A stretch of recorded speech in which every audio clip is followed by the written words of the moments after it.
ఈ నెల 17వ తేదీన శ్రీకృష్ణదేవరాయ వారి జయంతి వేడుకలు అంగరంగ వైభవంగా జరపాలని చెప్పేసి రెండు రాష్ట్రాల తెలుగు ప్రజలకు అలాగే తెలంగాణ ఆంధ్రప్రదేశ్ ప్రభుత్వాలకు అధికారికంగా శ్రీకృష్ణదేవరాయ గారి జయంతిని జరపాలని చెప్పేసి మేమందరం కూడా కోరుతా ఉన్నాం.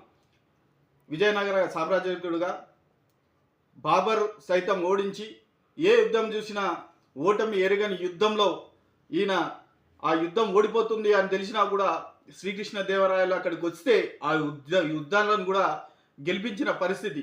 ఇంతవరకు ఓటమి ఎరగని నాయకుడు.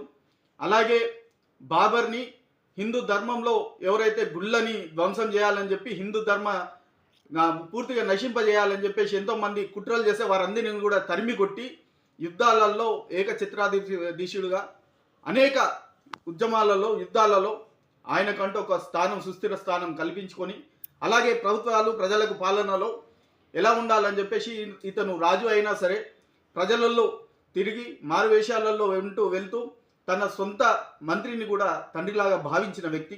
అలాంటి శ్రీకృష్ణదేవరాయలను చూసి ప్రభుత్వాలు నేర్చుకోవాలి ప్రజలను పాలించడం ఎలా అని.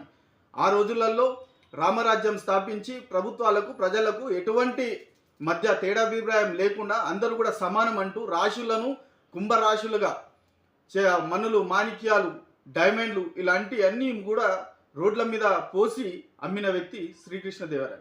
ప్రజలు ప్రభుత్వాలు ఎవరికి వ్యత్యాసం లేకుండా అందరూ కూడా సమాన భావం అంటూ పేద బడుగు బలహీన వర్గాలన్నీ కూడా ఒకటే అంటూ కులాలు మతాలు అన్నీ కూడా శాంతియుతంగా ఎవరికి వాళ్ళు స్వచ్ఛందంగా బ్రతకాలంటూ హిందూ ధర్మ రక్షణకుడిగా ఎవరైతే హిందూ ధర్మాన్ని నాశనం చేయడానికి వచ్చిన వాళ్లకు మరొక ఛత్రపతి శివాజీలాగా ఆయన విజయనగరం స్థాపికుడిగా ఎంతో పేరుగాంచిన వ్యక్తి.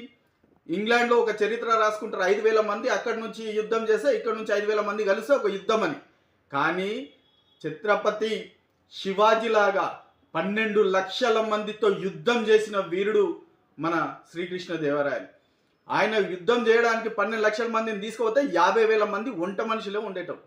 అంత పెద్ద మనిషిని ఈరోజు ప్రభుత్వాలు విస్మరించడం కరెక్ట్ కాదు.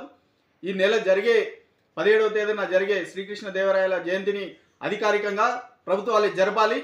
ప్రభుత్వాలు చిత్తశుద్ధిగా ఈ విషయాలు తెలుసుకొని తెలుగు భాషలలో దేశ భాషలలో తెలుగు లెస్స అనే పదాన్ని తెలుగు రాష్ట్రాల గౌరవాన్ని అమాంతం ప్రపంచ దేశాలకు చూపించి భారతదేశంలో శ్రీకృష్ణదేవరాయలు లాంటి వ్యక్తి మరొకరు ఉండరు అని చెప్పేసి ఈ సభాముఖంగా తెలియజేస్తున్నా. రేపు 17వ తేదీన అధికారికంగా ప్రభుత్వాలే శ్రీకృష్ణదేవరాయ జయంతులు జరపాలి.